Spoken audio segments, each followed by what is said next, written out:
आज Sunita love marriage कर अपने पापा के पास आई और अपने पापा से कहने लगी, पापा मैंने अपनी पसंद के लड़के से शादी कर ली।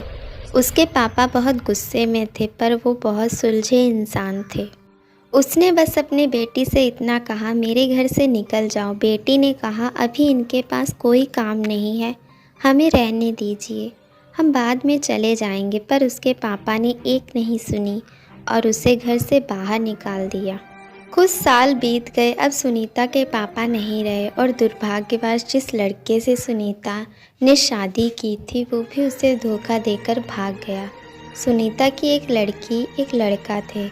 सुनीता खुद का एक रेस्टोरेंट चला रही थी जिससे उसका जीवन यापन हो रहा था। सुनीता को जब ये खबर मिली कि उसके पापा नहीं रहे तो उसने मन में सोचा, अच्छा हुआ मुझे घर से निकाल दिया दर दर की ठोकरें खाने के लिए।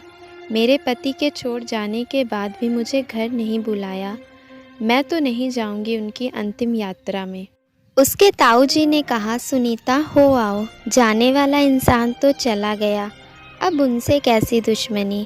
सुनीता ने पहले तो आनाकानी की, फिर सोचा चलो हो ही आती हूँ, देखूँ तो जिन्होंने मुझे ठुकराया था वो मरने के बाद कैसे सुकून पाते हैं। सुनीता जब अपने पापा के घर पहुंची तो सब उनकी अंतिम यात्रा की तैयारी कर रहे थे, पर सुनीता को उनके मरने का कोई दुख नहीं था।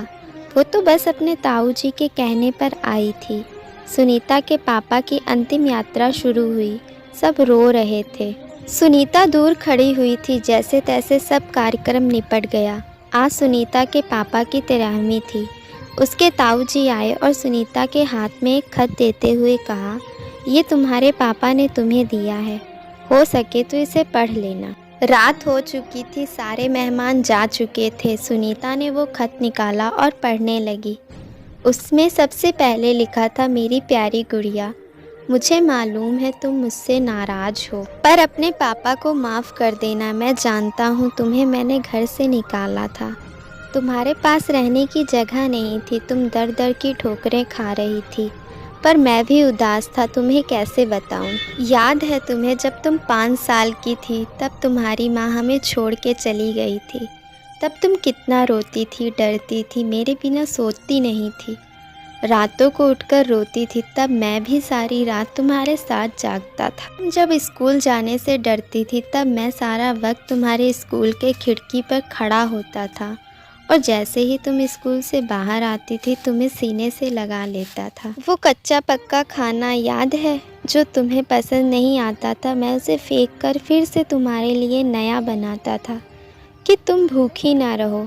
याद है तुम्हें जब तुम्हें बुखार आया था तो मैं सारा दिन तुम्हारे पास बैठा रहता था। वो पहली बार हाई स्कूल की परीक्षा जब तुम रात भर पढ़ती थी तो मैं सारी रात तुम्हें चाय बना कर देता था। याद है तुम्हें जब तुम पहली बार कॉलेज गई थी और तुम्हें लड़कों ने छेड़ा था तो मैं तुम्हारे साथ कॉलेज गया और मैं उन बदतमीज लड़कों से भिड़ गया। उम्र हो गई थी और मैं कमज़ोर भी, कुछ चोटें मुझे भी आई थी, पर हर लड़की की नज़र में पापा हीरो होते हैं इसलिए अपना दर्द सह गया। याद है तुम्हें वो तुम्हारी पहली जीन्स, वो छोटे कपड़े, वो गाड़ी। सारी कॉलोनी एक तरफ थी कि ये सब नहीं चलेगा, लड़की छोटे कपड़े नहीं पहनेगी, पर मैं तुम्हारे साथ खड़ा था, किसी को तुम्हारी खुशी में बाधा बनने नहीं दिया। तुम्हारा वो रातों को देर से आना, कभी कभी शराब पीना, डिस्को जाना, लड़कों के साथ घूमना, इन सब बातों को कभी मैंने गौर नहीं किया क्योंकि जिस उम्र में तुम थी उस उम्र में ये सब थोड़ा बहुत होता है। पर एक दिन तुम एक लड़के से शादी कर आई, वो भी जिस लड़के से जिसके बारे में तुम्हें कुछ भी पता नहीं था। तुम्हारा पापा हूँ, मैंने उस लड़के के बारे में सब पता किया। उसने ना जाने वासना और पैसे के लिए कितनी लड़कियों को धोखा दिया था, पर तुम तो उस वक्त प्रेम में अंधी थी। तुमने एक बार भी मुझसे नहीं पूछा और सीधा शादी करके आ गई। मेरे कितने अरमान थे तुम्हें डोली में बिठाऊं, चांद तारों की तरह तुम्हें सजाऊं, ऐसी धूमधाम से शादी करूं कि लोग बोल पड़ें कि वो देखो शर्मा जी जिन्होंने अपनी बच्ची को इतने नाजों से अकेले पाला है। पर तुमने मेरे सारे ख्वाब तोड़ दिए। खैर, इन सब बातों का कोई मतलब नहीं है। मैंने तो तुम्हारे लिए खत इसलिए छोड़ा है कि कुछ बता सकूं। मेरी गुड़िया, अलमारी में तुम्हारी माँ के गहने और मैंने जो तुम्हारी शादी के लिए गहने खरीदे थे वो सब रखे हैं। 3-4 घर और कुछ ज़मीनें हैं, मैंने सब तुम्हारे और तुम्हारे बच्चों के नाम कर दी है। कुछ पैसे बैंक में हैं, तुम बैंक जाकर उसे निकाल लेना। और आखिर में बस इतना ही कहूँगा, गुड़िया, काश तुमने मुझे समझा होता। मैं तुम्हारा दुश्मन नहीं था, तुम्हारा पापा था।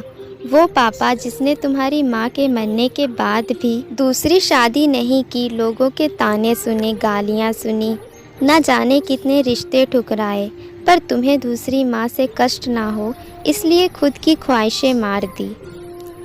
अंत में बस इतना ही कहूँगा, मेरी गुड़िया, जिस दिन तुम शादी के जोड़े पर घर आई थी ना, तुम्हारा बाप पहली बार टूटा था। तुम्हारी माँ के मरने के वक्त भी मैं उतना नहीं रोया जितना उस वक्त और उस दिन से हर दिन रोया। इसलिए नहीं कि समाज, जात, परिवार, रिश्तेदार क्या कहेंगे, इसलिए वो जो मेरी नन्ही सी गुड़िया सुसु तक करने के लिए सारी रात मुझे उठाती थी, पर जिसने शादी का इतना बड़ा फ़ैसला लिया पर मुझे एक बार भी बताना सही नहीं समझा। गुड़िया, अब तुम भी एक माँ हो। औलाद का दर्द, खुशी सब क्या होता है, वो जब दिल तोड़ते हैं तो कैसा लगता है। ईश्वर तुम्हें कभी ना ये दर्द की शक्ल दिखाए। सुनीता रो रही थी, उतने में उसके ताऊजी आ गए। सुनीता ने उन्हें रोते रोते सब बताया, पर एक बात उसके ताऊजी ने बताई।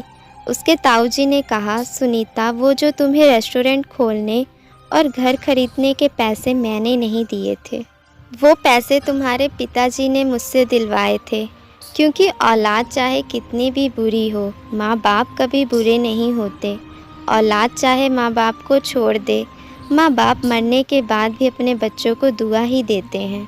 दोस्तों, सुनीता के पापा को सुकून मिलेगा या नहीं मुझे नहीं पता, पर उस खत को पढ़ने के बाद शायद सारी ज़िंदगी सुनीता को सुकून नहीं मिलेगा।